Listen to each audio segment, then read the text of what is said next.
Hey guys, Mr. Pastel here. That's my cat that I'm using for clickbait. He's mad at me.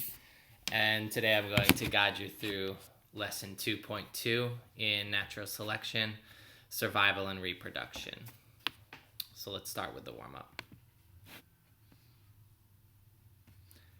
Okay, in the warm up here, we're looking at spiders. Pretty common sense question because we're in the warm up. But the question is, what do you notice about the traits of the offspring compared to the parents? What do you notice about the traits of the offspring compared to the parents? So we're talking about genetics here. Do you notice some of the traits of the offspring coming from the parents? Do the traits mix up from the parents? And in general, where do organisms get their traits? And how does that happen? So I'll move forward. Actually, I will show you. There's nothing for you guys to do here, but I'm going to show you something from a unit that we kind of skipped. It's the traits and production unit. Has spiders. We did monster genetics instead of this, but I want to show you something from the spiders.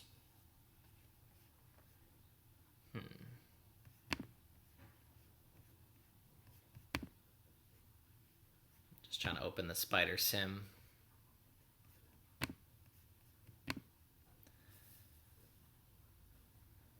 Opening the spider sim.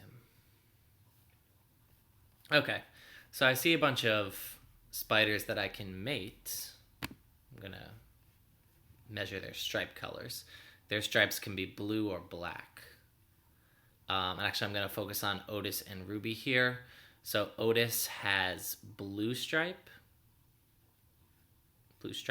and Ruby has black stripes. And if I click on Otis, you'll notice that he has the T2 gene on one chromosome, and he also has the T2 gene on another chromosome, which is creating a protein for blue stripes. You can see the blue floating around, the blue proteins. And let's check Ruby.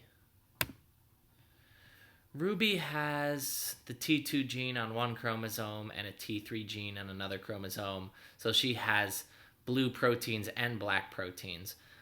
The most important thing that I want you to get from this is that genes create proteins. Genes create proteins, which determine traits. So let's mate Otis with Ruby. Okay. Let's do some meiosis. Okay, this is what happened with meiosis. So the sperm and the egg. I'm not going to mutate them, but let's just pick a random sperm and a random egg to come together. Actually, 4 sperm and 4 egg to come together. Okay. So, we got some variety here. We have 2 spiders with black stripes, 2 spiders with blue stripes, because if it has T2, T2, it's going to be blue. If it has T2, T3, it's going to be black. So probably T3 is dominant here. I just wanted to quickly show you guys that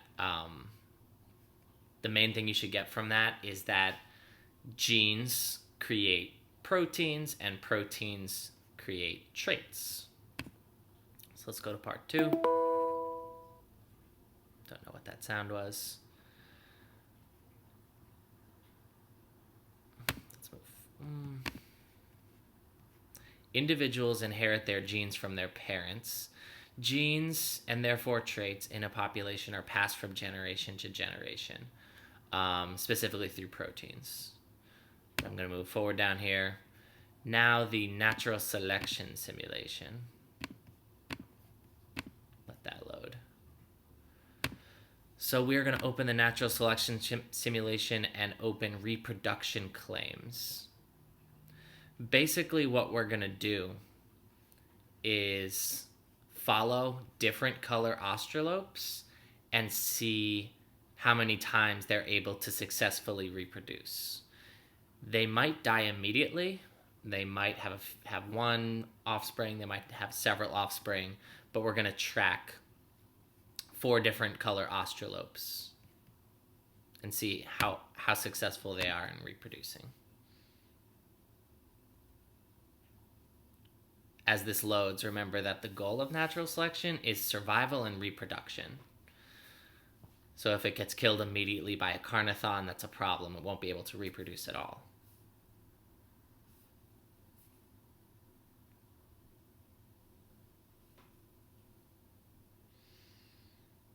Cameron. Okay. Reproduction claims. Let me zoom a little bit. Okay, so the first one I'm going to track is a blue 1 australope. Let me find a blue 1 australope so I can close those spiders. That's a blue 1. It's blue and it says 1. So let's see. Let's run and see how many times it can reproduce. Actually, let's zoom in on him. Oh, he follows him for us. He's munching. Oh, 1. He mated once. Made a blue baby. Oh, no. He only had 1 baby. So I'm going to reset, actually. Let me type in 1 here. Let's skip to the opposite end. Let's try yellow 10. Can I find a yellow 10? Yellow 8. Yellow 7. This guy's pretty yellow. Yellow 10. Okay, let's try it. Uh-oh. He's being chased already. Wait. Oh, no. That's a 0. Nature is brutal. And I want you to do that for... Reset it every time and do that for all 4 of these colors. Nature is brutal. And we don't have the class data, but you can say for your own data, does your own data support or refute this claim? Do australopes with adaptive traits, are they more likely to reproduce than australopes with non-adaptive traits? So in this environment, the surface color is 7. So I would guess that an australope with a color of 7 would do better. But does your data support that claim? Yes or no?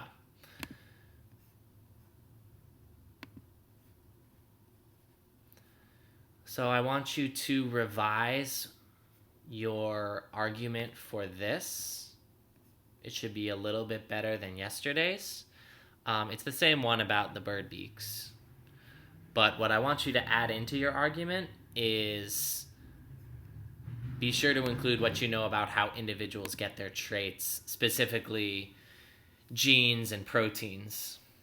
Genetics, basically. Make sure you mention genetics and add to your explanation from yesterday. And the homework is short. How does a different topic of science connect to what we have learned about natural selection? Be creative. In my opinion, the top subjects that relate to natural selection are probably ecosystems, genetics. I would say those are the top 2. So if you want to make an argument about how those connect to natural selection, that would be good. But there's many things that relate to natural selection. Okay. Hope that's helpful. Stay safe, guys.